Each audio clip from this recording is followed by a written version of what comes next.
Hi, everyone.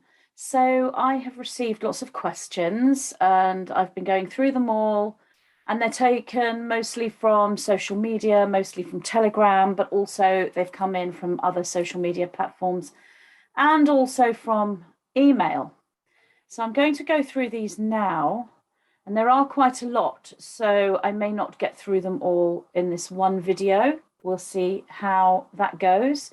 I might have to do more than one video to get through them all. So they're all within the theme of ascension, regenesis, the journey of the soul, and questions on individuals who are struggling with the ascension process and everything that's going on planetary wide, galactic wide right now, really all in that sort of same vein. So let's have a look at them. Okay, first question, Magenta. What if we experience a lot of conflict and agony right now? Does that mean that those persons not able to keep themselves in a higher state are actually choosing a lower timeline and moving away from the ascension timeline? So this person's asking if you are in a lot of conflict in your life, I presume internally or with other individuals or with some situation, and agony, that could mean physical pain or psychological pain. Does that mean those people are not able to keep themselves in a higher state? So they're actually choosing a lower timeline. They're choosing the timeline that is not the ascension timeline. And I replied to this and said, this is all part of the ascension process. If you were choosing a lower timeline, you wouldn't be in this group. So this was addressed to my Telegram group, but I would say to anyone asking this question, to anyone listening to this video, you wouldn't be drawn to this information if you were in a lower timeline, if you were in the, if you will, transhumanist or AI timeline. You wouldn't be in these groups, you wouldn't be in these social media setups, you wouldn't be following these kinds of videos. So all part of the ascension process to go through really profound challenges, and that can include a lot of conflict, that can include pain and agony, physically or mentally and psychologically. We are not supposed to be sitting under a willow tree, meditating with crystals in a state of bliss all day. That's not to say that that isn't wonderful. And if you want to spend a few days or even longer sitting under a willow tree meditating with crystals, you certainly can. The point is, we're human and we're going through this human experience, and we're going to have challenges more than ever as we're coming towards planetary end times, and we are integrating all these life's lessons. We're downloading all this higher galactic and cosmic information, and we're also experiencing challenges in a way for us to be able to wrap up our karma, if you will. That's not really the right term, but we are moving into a place of what is known as karma free. This is explained in my book, that is a complete transmission from the nine, several questions answered by the nine, lessons from a living Lemuria. This is responded to. What does being karma free mean? Well, it isn't necessarily that you have no karma. It's that the challenges that come into your life are worked within instantly because they're recognized. This person who asked this question has recognized what's occurring. She's recognized, or he, I can't remember if it was a who it was who asked the question, but the person who asked the question has recognized that they are experiencing conflict and agony. And they're aware of that, which is the first step to resolution and integration. A lot of people don't really process that. They experience conflict and think, well, that's life. Or, well, it is life, but they may just think that's normal. And yes, it is part of the ascension process, it's part of life, but it's not normal to not recognize it and see it as a pattern and ask questions about it, such as, is this affecting my ascension? Am I moving into a lower timeline because of this? What a lot of people will think is, that's normal, everyone has conflict, or they will think it's their fault. They did this to me. They caused this conflict to me, which may well be true on a physical level, but we need to take everything from the perspective that we're the only individual in this physical reality going through this journey, even though we're going through this journey with 7-8 billion other souls, however many souls there are incarnated on this planet. From the higher perspective, we're all one soul incarnated at the same time, going through this journey simultaneously. So asking questions about the conflict and agony is recognizing that that's occurring and making the first step to neutralizing that, integrating it, learning from the challenges. So the answer to that is you're not moving away from the Ascension timeline. You are not actively choosing a lower timeline. Now, if you were a very, very angry person and you were creating conflict yourself wherever you go, and that was continuing for a long time, it may be that you do move away from the Ascension timeline. But that's only one part of the pathway to ascension.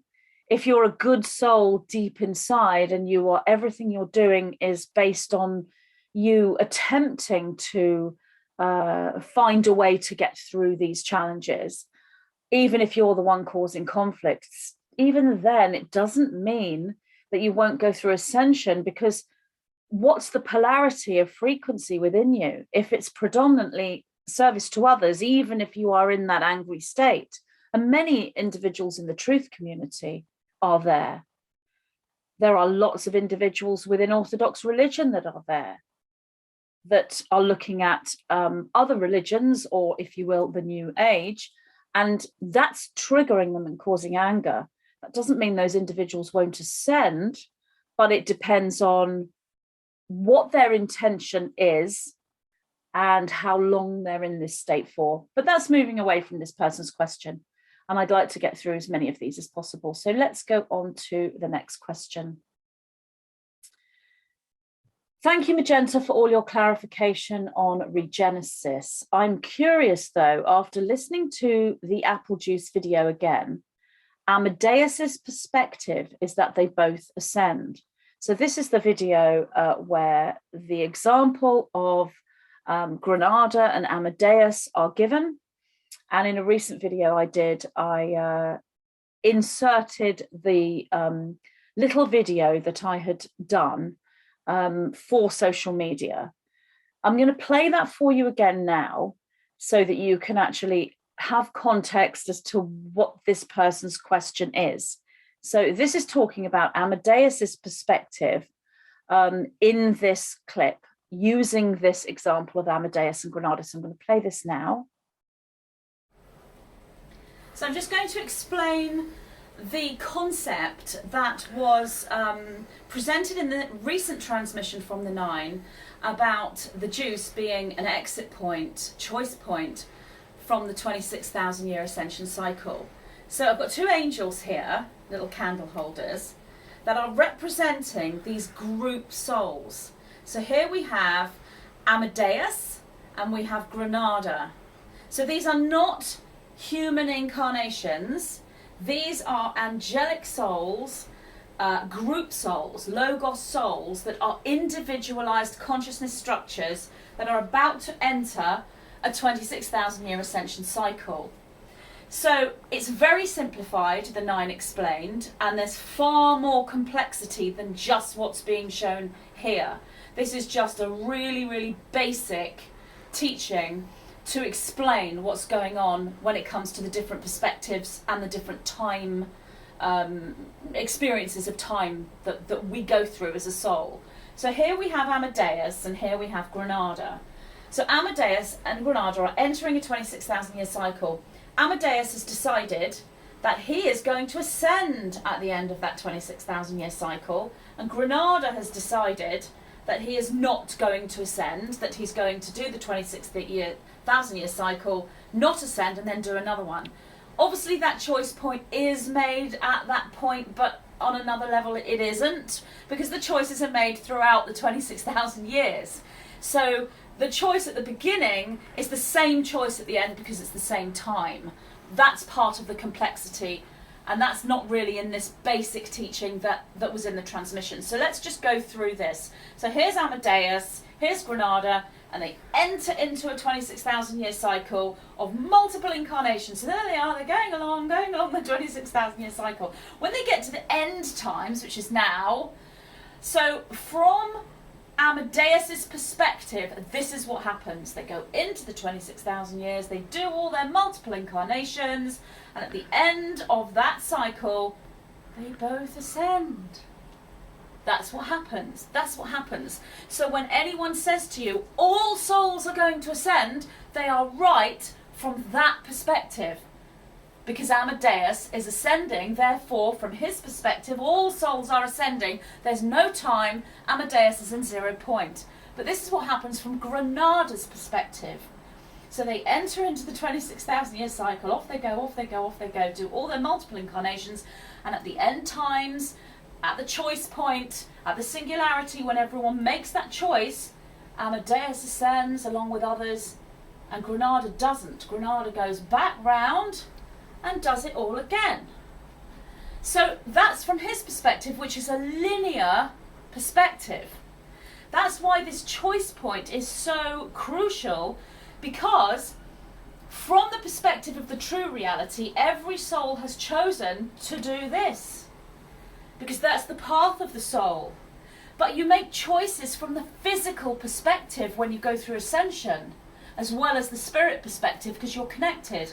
So at the end of the cycle, you can choose to do this or choose to do this, but you are only redoing this in linear.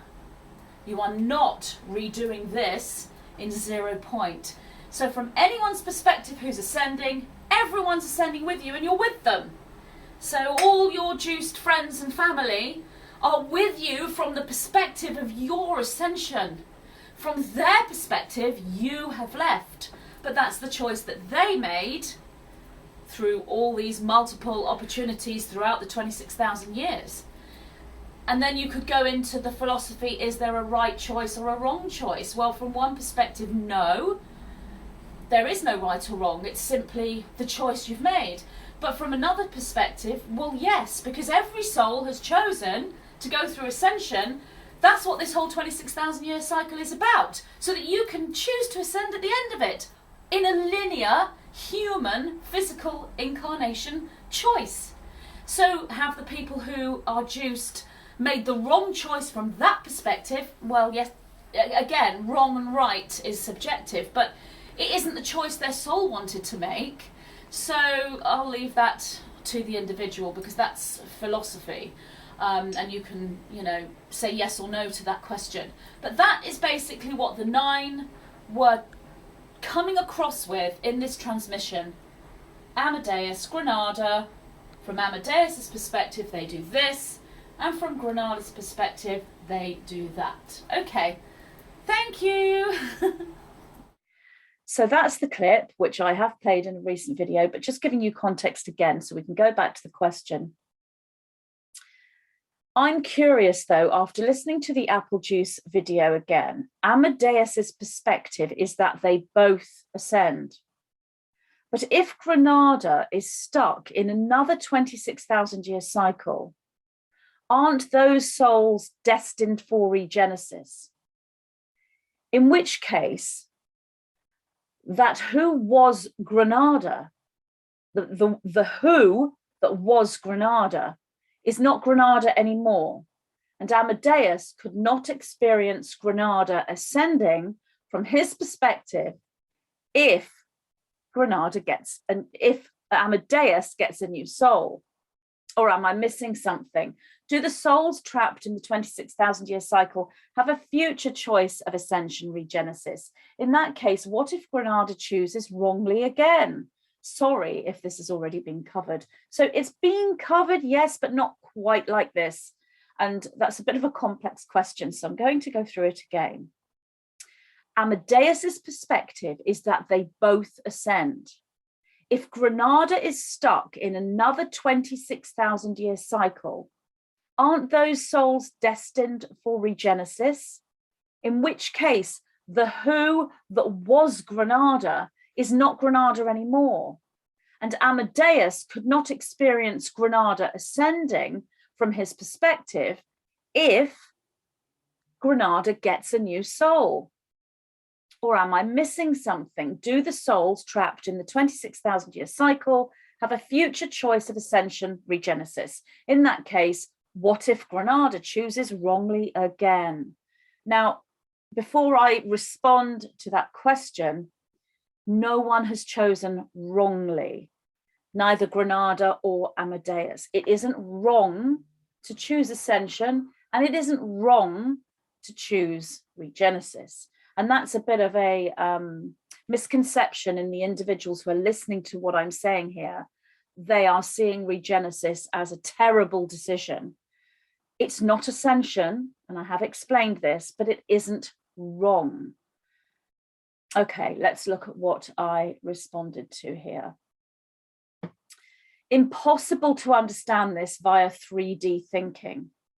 Only multidimensional consciousness can decode this one. Granada does not go through regenesis from Amadeus's perspective. So from Amadeus's perspective, Granada's going through ascension, not regenesis. Granada's only going through regenesis from Granada's perspective. So from Amadeus's perspective, Granada remains whole as Granada. Perhaps seeing this as two different Granadas will help. So if you will, you could say here that the soul has a soul split. This is metaphor, but it's a good way of understanding this. One Granada goes through regenesis and the other Granada ascends, but it isn't the consciousness that chose the choice point, because that's a whole consciousness.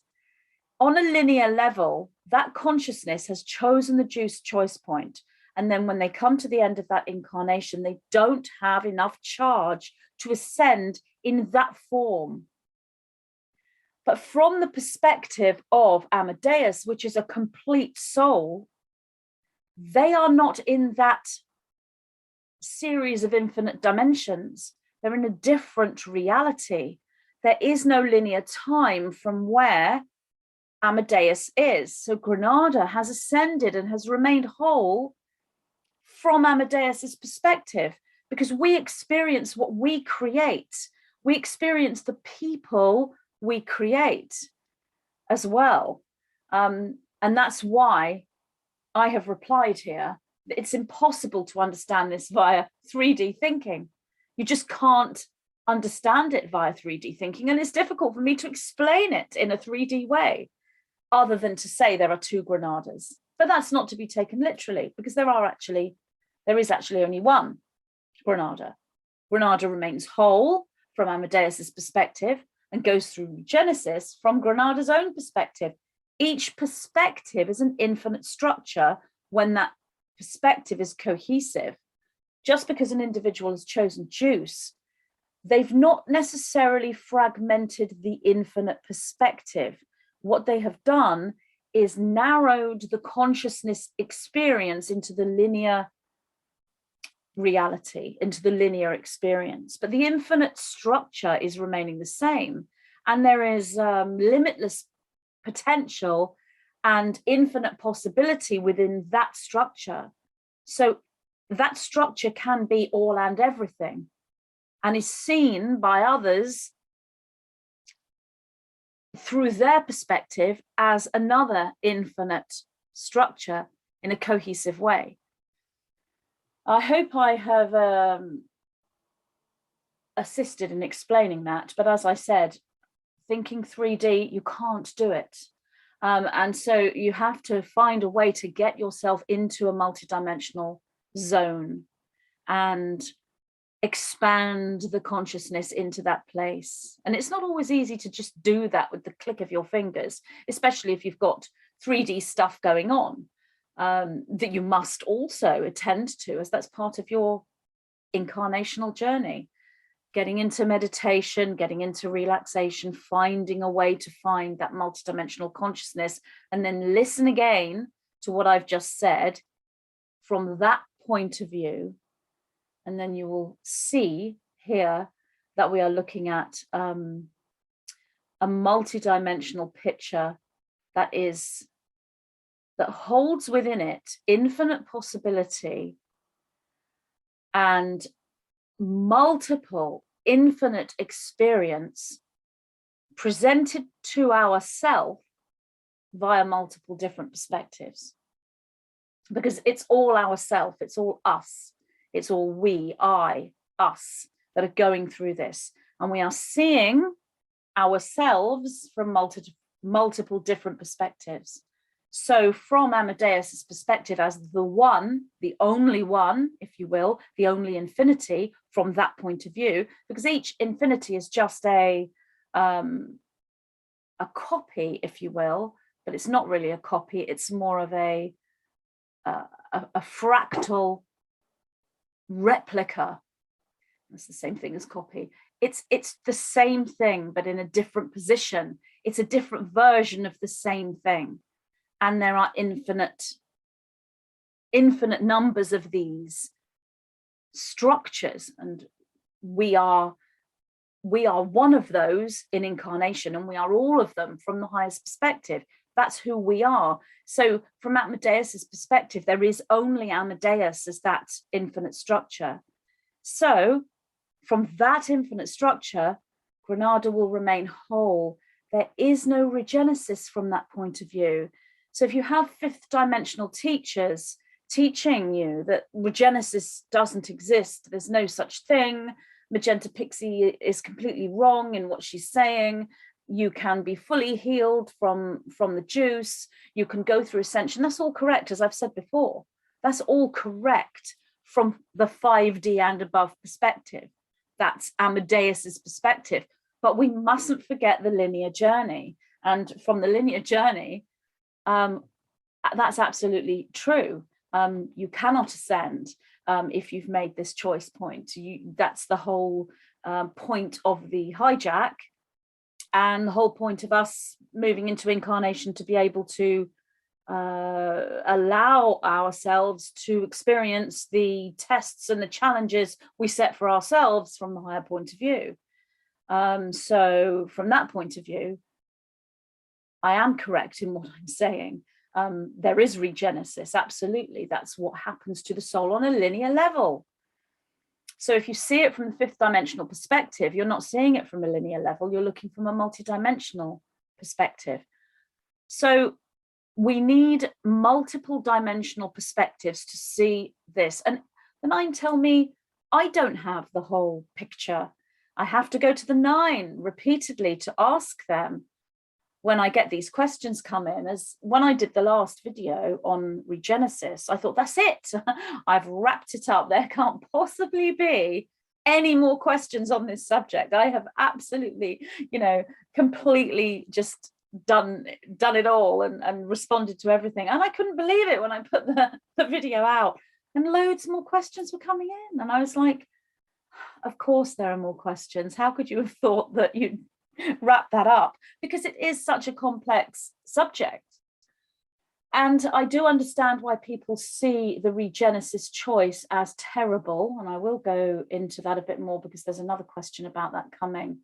And from a physically incarnated point of view, from the perspective of the individual who hasn't chosen juice and regenesis, then we can see that as a terrible choice, the wrong choice, because that's what it would be for us. And we don't want our brethren, our brothers and sisters in humanity, and literally our actual brothers and sisters and family members and loved ones, to go through that. But that in itself is a lesson, and one of the even bigger lessons, because you can't be focused within your cohesive infinite structure, if you're looking at other people's journeys, hard though it must be, we must center ourselves to our own journey. And it doesn't mean being uncaring to others or unfeeling or not trying to help them or even doing what we can to assist them in making that choice before they make the choice. Of course we must.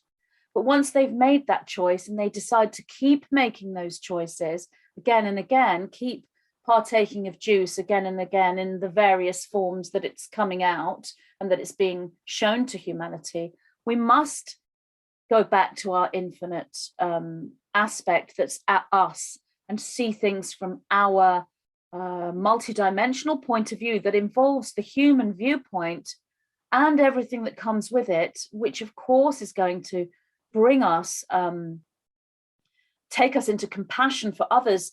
Also, if we allow ourselves to go into that emotion, we can be heartbroken, devastated, angry, worried, all of those things for the loved ones. But when we do that, and I'm not saying that those emotions are wrong, they're completely understandable. But when we do that, we move ourselves out of that infinite core. We're no longer in cohesion. We have taken ourselves into the perspective of someone else's journey. And the best way we can help humanity is to come back to our core point. And you view this with objectivity and neutrality, but that doesn't mean that you aren't emotional, that you aren't feeling. It doesn't mean you don't care. It's a difficult one to explain. And again, you need multidimensionality of emotion to really understand that. But we must come back to our core. And one of the lessons we are being given, we're all being given lessons. It's not just about juice or no juice. One of the lessons is you choose no juice, you choose ascension. Then you have to learn to center that and not allow someone else's choice to affect you. And that is extremely difficult. And we need to navigate through that, because this could be our child, our parent, or this could be our partner that we live with. So we are really being given those challenges full on. And that goes back to the first question. When this person said, I am in agony at the moment, I'm experiencing a lot of conflict. The juice choice point is one thing that will do that. And everyone is affected by that. It doesn't matter how spiritual you are or how much guidance you have, you're going to be affected by that in some way. And it's a rare soul that can remain neutral and objective the whole way through. But there are souls going through ascension that are able to hold a high amount of that objectivity and neutrality, even within the disappointment, worry, and sadness that may come from a loved one making that decision. And one thing that can help is to actually realize that you are a structure in and of yourself, and to remain in the core of that and view others from that place, rather than trying to draw yourself into their reality. Because when you decide what's right for them, then you override their free will, because there is such a thing as the right to not know. And every soul at planetary end times are given the right to not know. They can choose to not know. They can choose to not know the truth. And when they choose that, they can't ascend, because ascension is knowing the truth. And they've chosen not to know it. So they can't ascend. That's another way of looking at it. Okay. Oh, another thing I'd just like to say regarding this question. The question was, do the souls trapped in the 26,000 year cycle have a future choice of ascension regenesis? Well, the answer to that is yes, they do. But I'd just like to pick up on, these souls are not trapped in the 26,000 year cycle. They've chosen to go into it. The hijack is indeed the juice choice point. That's correct. So that is a hijack. And you could see it as falling into a trap, if you will. I can understand that. But from the higher perspective beyond that hijack, there is another perspective, which is the one where we chose to experience these things. We assisted in the creation of the blueprint, the journey that we would undertake. It's like creating a computer game and bringing in all these avatars and characters and bosses and pitfalls and all the things that occur in a computer game. We decide the landscape, and then we have our avatar, and then the avatar gets all these different choices when the avatar goes into the computer game. I'm not a gamer, by the way. I've got children that are, so I kind of know about computer games, and I did used to play them when the Commodore 64 first came out. That was years ago. I had a Commodore 64, so I understand the gaming sort of thing. Obviously, they're far more advanced now, but that is really what it's like. You've designed the blueprint with all these multiple choices laid out for you, and then you incarnate down into the game as the avatar and you live it. It's very, very similar to how it works. So that was that question. Okay, let's go to the next question. Hi, Magenta. I have been fascinated with your last two videos about regenesis, reincarnation, morphogenetic memory, and the juice choice point. Your ability to clarify these deep and convoluted concepts is great. Well, thank you, because I actually do wonder sometimes if I am actually clarifying these concepts well enough. So I appreciate that. A couple of things to run by you. One, can we assume then at this point approaching ascension by qualified individualized souls that some of them went through regenesis at the beginning of the last 26,000 years?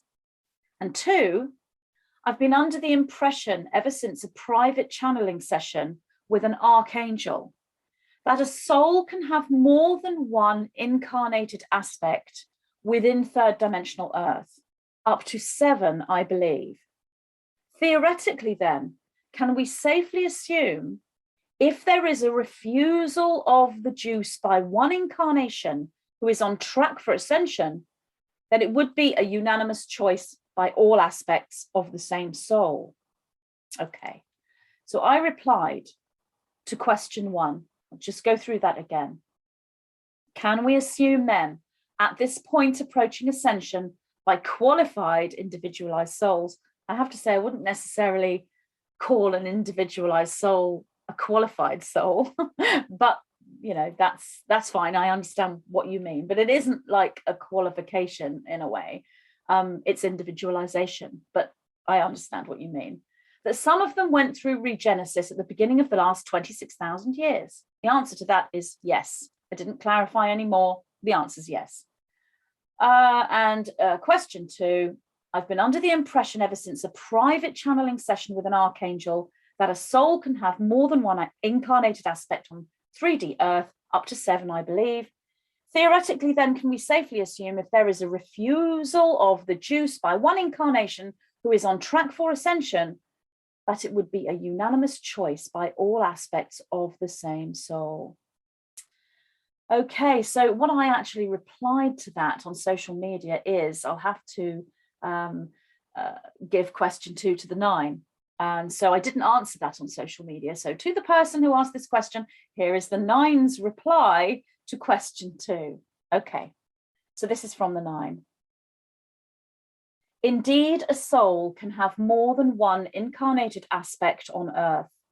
These are usually, but not always, staggered in your linear time. So we'll present with what we know as quantum overlap. As one soul is incarnated as a child, whilst the other aspect of that soul is an older person nearing the end of that incarnation. There's also the case where identical twins hold the same soul, yet this again is not always the case.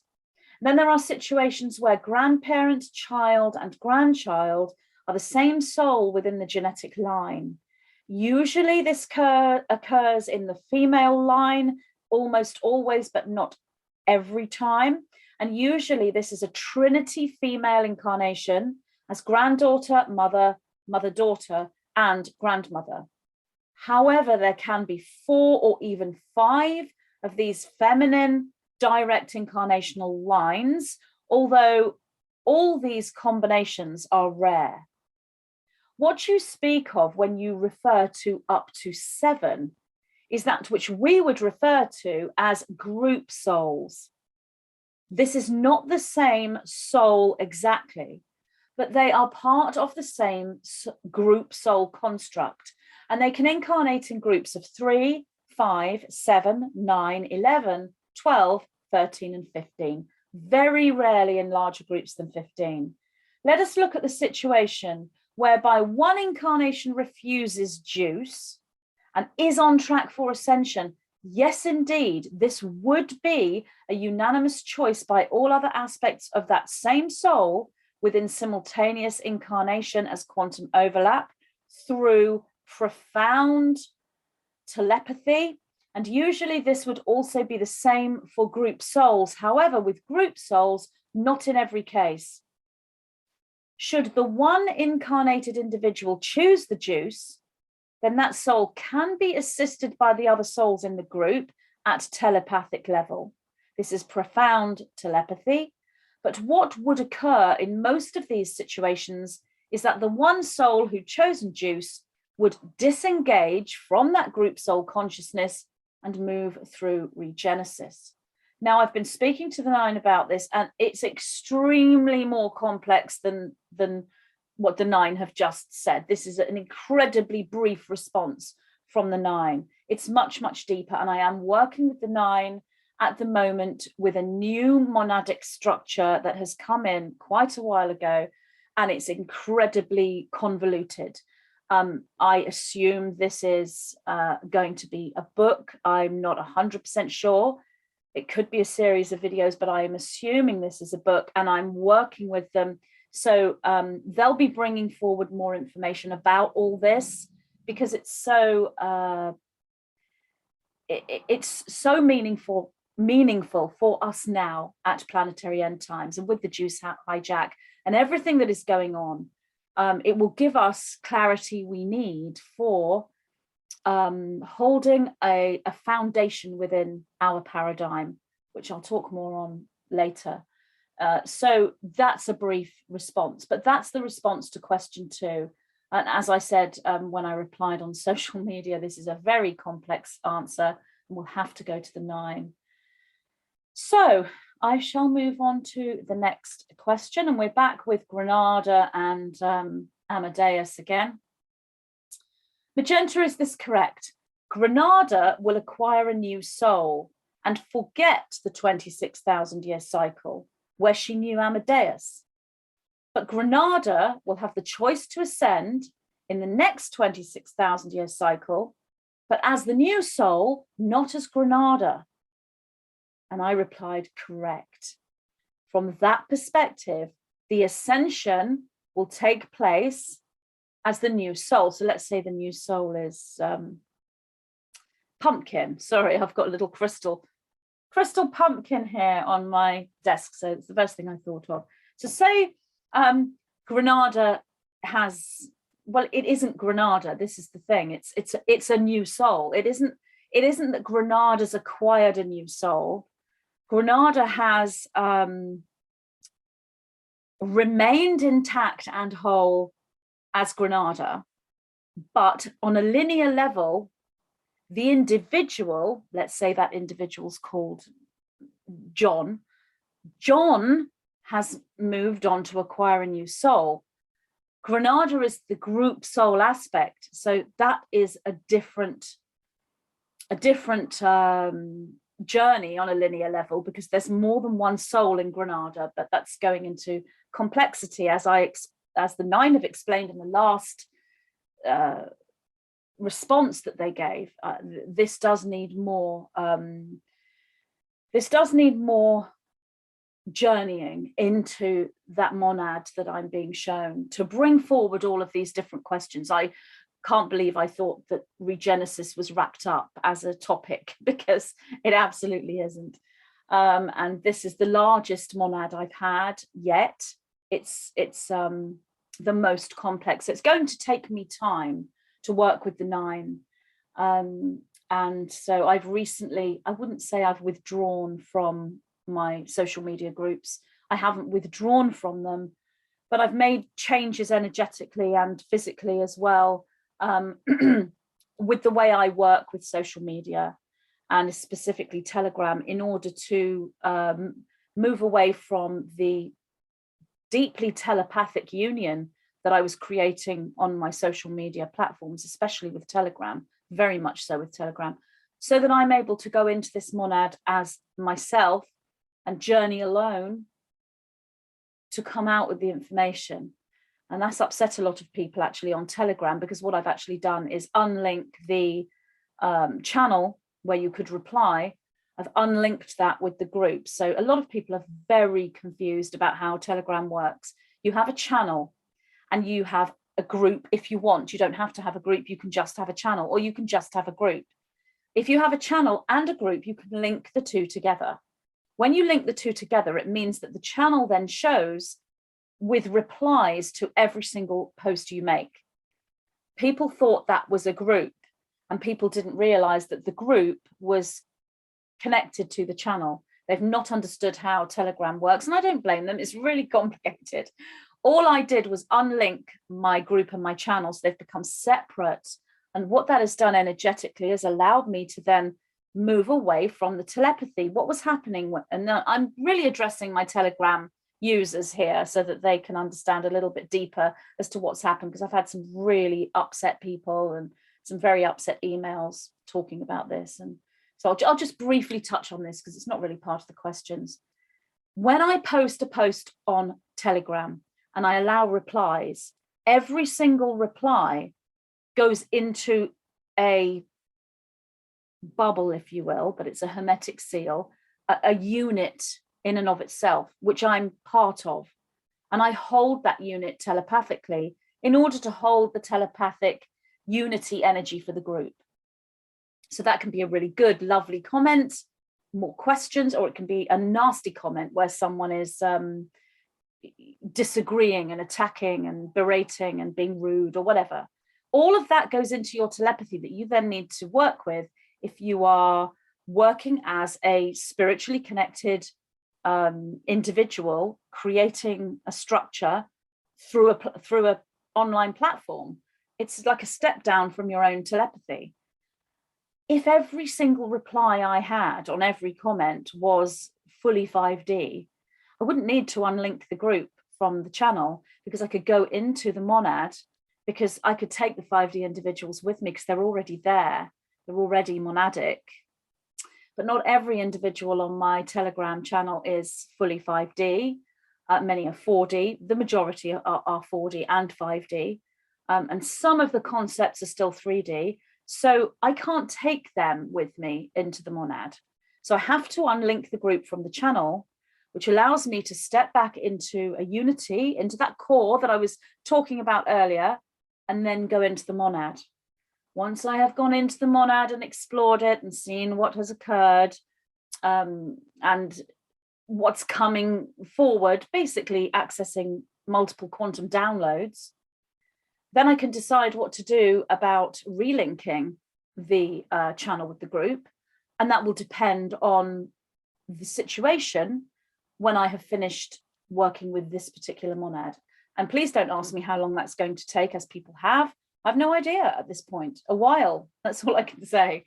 Okay, so Granada will acquire a new soul. So no, Granada will not be going forward acquiring a new soul. It's a new soul as a birth in and of itself. So it's connected to Granada, but that soul may be connected to other structures as well. That new soul, let's call that soul Pumpkin, will be given the chance to ascend as Pumpkin. What the 9 are saying is every soul ascends, every infinite soul ascends, because when you become cohesive, so let's say Pumpkin becomes cohesive, Pumpkin can become Granada again at that point, or connect with Granada. Pumpkin will have the choice to see Granada as a brother or to be at one with Granada, because through Ascension, you choose your unity as long as you have individualization. You cannot find unity with other souls if you are not individualized. That's really important to know. Individualization is what gives you unity. You simply cannot find unity without individualization. You must be I am and we are at the same time. Okay, so we are now switching to a completely different question. So I'll go with that one. Big jump here. Magenta, I vape 100% organic juice that's very hard to find. It only has 3 ingredients: organic nicotine, organic vegetable glycerine, and organic natural flavor. I admit I'm addicted and I want to quit. Is this a choice point? Okay, and the answer is a mini one, yes.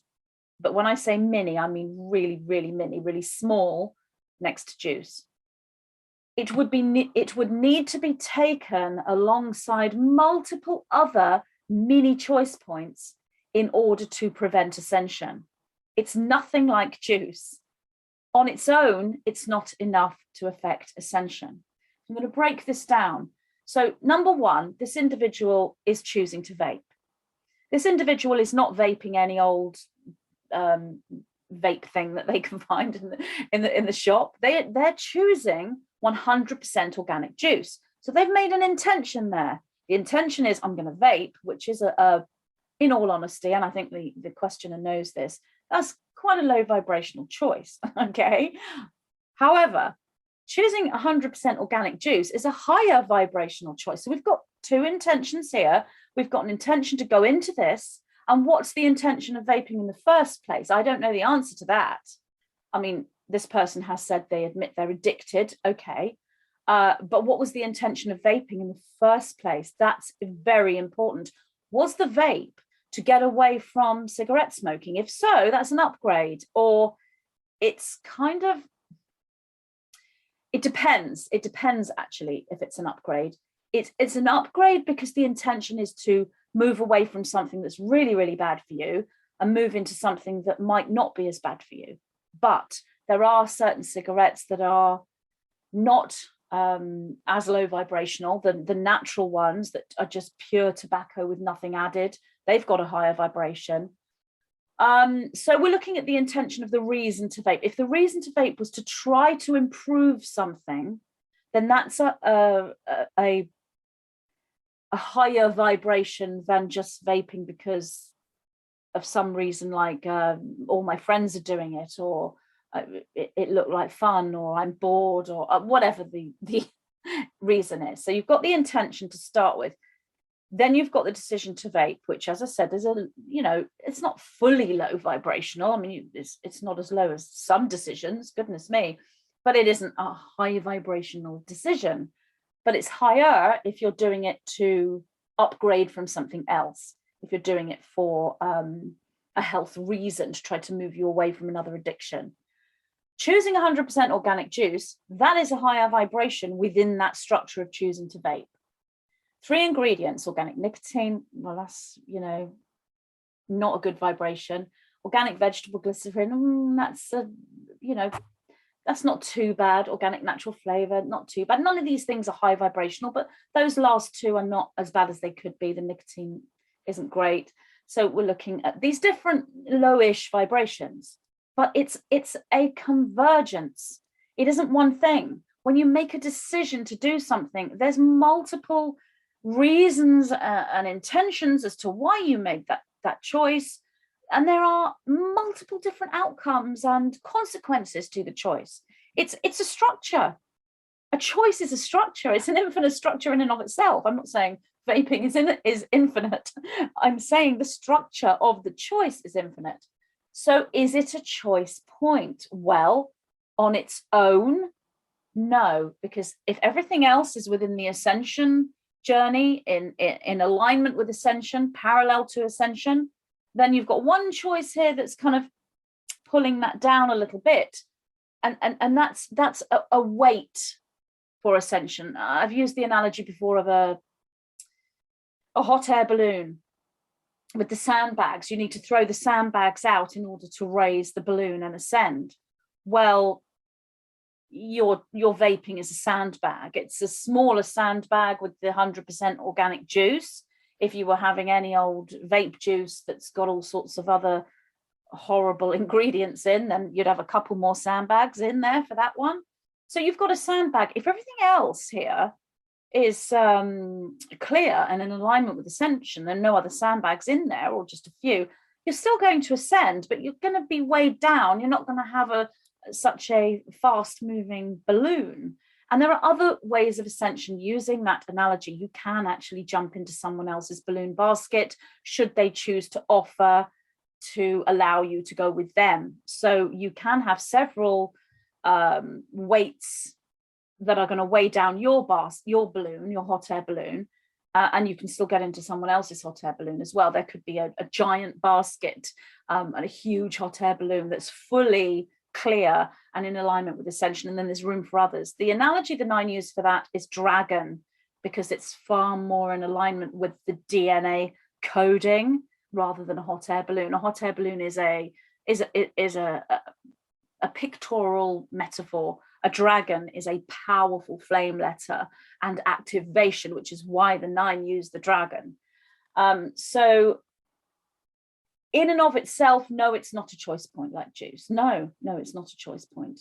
But if you had multiple mini choice points, and I mean, there are multiples of them, alcohol and your behavior and your thoughts and everything. Okay. If you had multiple mini choice points, then absolutely that would add up to a big choice point. And that has been the case since the beginning of time.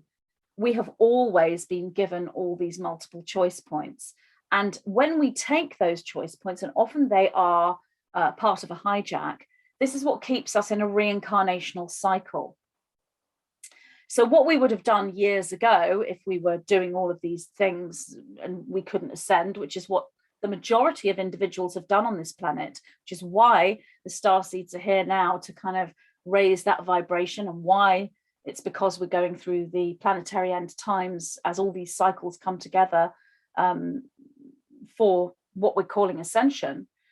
If you go back into the past, those individuals wouldn't be able to ascend. So they would choose reincarnation, but the choice points are hijacks. So they've been hijacked because if they hadn't had these choice points thrown at them by a negative structure, then they may well have ascended. The negative structure has been there producing all these hijacks for, well, the whole of this particular cycle since our known history. And that was occurring in prior civilizations. As we know, this goes back to Atlantis. So it's been here the whole time we've been in this particular cycle. The reincarnational cycle, when I say it's ending, it's not ending in any one moment, because it takes years to dwindle down. However, the juice choice point has come in and has put this big sort of block into this reincarnational cycle, because if you choose juice, you've made an end times choice point. So you aren't going to reincarnate back into this planetary system as it is now in this timeline. You are going to move into full unification from the perspective of that individual, that individual that was on a path to individualization. And then that which was you will be given another choice, chance, reset, beginning. That's the regenesis. The reason why it's called regenesis is it's a Genesis code. It's Genesis. Genesis means life. You're being regenesized. It's regenesis because you've done it before. And the reason why you've done it before is there's no such thing as having no consciousness. Consciousness is infinite, so it has to go somewhere. So regenesis is continual it's rebirth for the soul, if you will. As I said, it's difficult to explain these concepts, and it's very nice of that person that wrote in to say I explain them well, because it's not easy really to do that. So yes, really, the vaping, and that could go for anything that you do and consume, especially. So absolutely, it's not a choice point like the juice. It's not going to affect your ascension on its own. But if you couple it with multiple other things of the same vibration, then it could. And in the past, you would have gone through reincarnation. Now, if you can't ascend at this point, but you haven't taken juice, depending on where we are as a collective, you still may be able to reincarnate again and have another chance in that incarnation if you haven't taken the juice, but you've done other things. So it's possible, depending on how many mini choice points you've taken, it's possible you'll go through reincarnation. At the moment, we haven't come to the end of the reincarnational cycle. Some people are, and that's because they've taken juice. So they're going into regenesis. But those who haven't taken juice can still use the reincarnational cycle. But the majority of individuals who are not taking juice are going through ascension, because that's the choice point. The choice point isn't ascension, reincarnation, or regenesis. It's ascension or regenesis. Reincarnation is only there as a possibility depending on the linear time and depending on the consciousness experience of the individual. So it's possible that you could, come back again and reincarnate and go through ascension that way. But it's all to do with the linear time. And the thing is, we're at end times juice choice point at the moment. And the issue isn't just with your pathway when you're looking at this in a linear structure. It's the pathway of the incarnation itself. So reincarnation is changing because of the juice choice point. And it's changing in the way that parents who have partaken of juice have narrowed their abilities and chances of being parents again. And then if they are able to be a parent and that child is born, incarnates into a juiced family, then the reincarnational lines are changed there as well, in the way that reincarnation will come to a close eventually, due to this situation and other situations on a physical and spiritual level. It is something that is in the monad that I'm speaking to the 9 about now. I've had many questions about the baby fae and what happens to the baby fae when the parents are juiced. And it's so complex, the things that I'm being told from the 9. It involves the ability to continue to reproduce. That isn't to say that would be an issue with every single soul, but it also involves survival of the ability to individualize. It involves the ability to ascend as well, because these souls will have come in from they will have come in and not taken a choice point. Some of them will, some of them won't. It is really complex, but it also involves the fire within the human vessel and Kundalini. And the fire in the Kundalini is needed for ascension and for the holding of memory and for the activation of the DNA. So we're going to see if that timeline occurs. We're on a trajectory for it, but that's not the only timeline.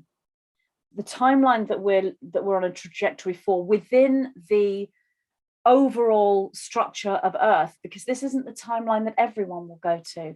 Those through in the Ascension choices are not affected by this in their own infinite core point. They might know people that are affected this way, and we won't know the results of this for a couple of generations, but it won't be fully Earth. It will only be part of Earth. And that's part of this bifurcation and trifurcation. There'll be so many splits in between. This timeline may not manifest, but it's starting to line up at the moment. But there are other things that can be done. And this is one of the things I'm in communication with the Nine about at the moment. And I don't have all of the information yet. It's really intense, deep work that I'm going through right now with the Nine. And I will obviously deliver this information to everyone as soon as I have processed it all. But what I can say is this is to do with the balance of the divine feminine and the sacred masculine within an incarnating soul. There is a certain organic structure to that, and there are certain changes that can be made to that. And when changes are made to that, then it results in a new kind of human that hasn't been seen before in quite the way that it's being created for. So this juice hijack, from that perspective, is kind of quite sinister and more nefarious than most people realize. But all negative structures and intentions and resulting timelines must be balanced with the positive. And those in a fifth dimensional reality lineup will not experience this. They may see it, but it will not be in their experience. It can't be, because they've closed that, if you will, artificial intelligence reality. That isn't in their focus. It's not that they've closed it off. It's just that they've opened up to infinite possibility. They get to choose. They get to choose what they experience. But this is done at individual level and only has a certain amount of influence over the reality that you have, because you share your reality with all of these other souls. So this is done at collective level. This is what we are moving into now, this alchemical unification, manifestation at unified level. This is why I had to step away from the linked Telegram group. And I know that seems like such a small, insignificant thing, but it isn't, because every action you take has a reaction within antimatter and within the spiritual realms, as well as within the physical realm. So that's why I had to de-link that group from the channel and come back to the I am, if you will, that is Magenta Pixie, to enter into the monad and have that unified aspect, that unified experience with the Nine, with the full infinite structure that is all that is me, so that I could then come back down into the human perspective and then deliver that back to everyone. And I couldn't possibly do it while I'm unified in a telepathic union with other souls through a social media group or through whatever. And this is why I become a little bit unsociable when I'm working with a monad. I have people asking, should we meet up? Should we go for lunch? Should we go and have a cup of tea somewhere? And I hate to say no. And it's very difficult to explain to a 3D individual I'm working with a monadic structure. And I think, what? I'm crazy. Obviously, I can say this to 5D individuals. So yeah, it's a big thing, and it doesn't happen all at once. You move into the monad, you move out of the monad, you have to work with your physical life, you go back to the monad. If you spend too much time in the monad, it's extremely blissful and energizing, but can be draining. If you don't go on into the monad enough, you will feel frustrated because you'll feel like you're not completing your mission. And I'm saying this because the monad isn't just coming to me, it's coming to you, it's coming to all of us, it's there with all of us in different ways. And it really has ramped up this year, especially with the eclipses that we've been through. We're now right on the cusp of the solstice point, 2022. And because of the whole 2022, sort of triple two. We have a powerful solstice energy. We're like moving into this huge monadic portal, if you will. So that's why these monads are coming to individuals. Anyone who's in alignment with Ascension and has remained juice-free and has decided to walk that Ascension path, has remembered the mission, knows that Ascension is their mission, and they're walking it. Those individuals will be working with a monadic structure, whether they're aware of it or not. They might call it something else. They might say, I'm working with a dragon right now, or I'm working with a group of ascended masters right now.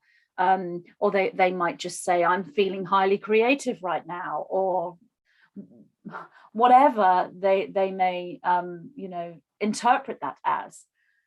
So that is coming to all the individuals right now who are in alignment with Ascension, which is a huge amount of individuals, and everyone who's listening to this video now. It's all of you. You wouldn't be listening to this video if you were not working with the monad, because I'm drawing down monadic codes and talking to you about monadic energy. So all of you listening are with that. And so my tips for working with the monad would be, as I said, go into it and allow yourself to have that beautiful, energized feeling, and you will feel blissful because you're living your mission. You are right slap bang on your blueprint. And when you're in that blueprint, and the monad is the quantum blueprint, it isn't just a 3D blueprint, you're in a multidimensional blueprint. You're sitting in an absolute with the infinite structure. That's your individualization. You're individualizing when you work with that monad. You are the monad, you become it. So you allow yourself to have that moment. And when you have to come away and attend to your 3D life, this is where people have problems. They don't want to. I don't want to answer the phone. I don't want to answer that email. I don't want to pay my bills. I don't want to cook my dinner. I don't want to do some exercise. I don't want to go and see my neighbor, parent, friend, work colleague, whatever. But we have to find a way to enjoy the 3D reality as well, and doing all of those mundane things, if you will, that can be quite boring for an aware ascending soul. We need to find a way to enjoy those things, because that will power up the monadic connection even more. If we move into resistance to wanting to leave the monad, we end up leaving the monad. So we must not be in resistance to leaving the monad, because you're not really leaving it. You're just coming down into 3D. That monad is always there. So working out a balance between spending time there, working out a balance between becoming energized, but not over energized. You don't want to trigger tons and tons of Kundalini fire, which equates to cortisol and adrenaline. You need to keep that in check, and you can do that in multiple ways. You can do that with your diet, with your meditation practice, or yoga, or whatever it is that you are doing. Make sure you're activating regularly the parasympathetic nervous system to balance all of that. And but don't spend too much time away from the monad either, because that can become monotonous and boring, and then you become frustrated, and then you can get angry with others around you and blame them and think to yourself, you're stopping me from going into my monad. But you don't want to run away there either. Don't use the monad, the monadic experience, as escapism. It's just, that is how things work when you are activating the light body. You have this photonic light structure as a lattice, a quantum lattice DNA structure of these light filaments and plasma within your body. And that is there for you, but you're still in the driving seat. You choose when you move into that moment, and you choose when you come out of it. And when you do that, you're controlling your own life. And it's okay to feel as though you're not in control. It's okay to feel as though you haven't spent enough time with your spiritual path in the monad, or that you've been there for too often. It's okay, as long as the intention is always to find balance. And if you have to do things like writing lists down, I have a little book where I write down things I need to do in 3D and things that I'm being called to discuss with the nine and questions that I have and what I'm picking up from the monad. So I use writing to do that for me, because I am essentially within that core mission as scribe. But with you, it could be art or movement or music or whatever it is. Find a way to just sort of balance everything, because it's incredibly important right now that we hold this foundation for our paradigm. And that is something that I wrote just today, just this morning. So I'm going to read that to you because it's totally related to what I've just said, this foundation. And this is what I wrote this morning on my social media. As you are all aware, the truth community, which includes the light worker and spiritual communities, but I'm speaking specifically about the truth community.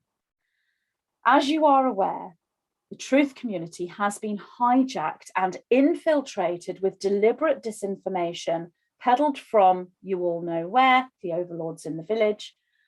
I am shown, due to activation of multiple stargates, both planetary and galactic, resulting in a huge step up in awakening, starting with the Solstice gateway on June 21st. This encompasses the 20th, the 21st, and the 22nd, and is somewhat outside of those dates, but the core is the 21st, depending on where you are in the world, wherever that solstice point is, that the planting disinformation throughout the truth community will be ramped up big time, especially on the social media group Telegram.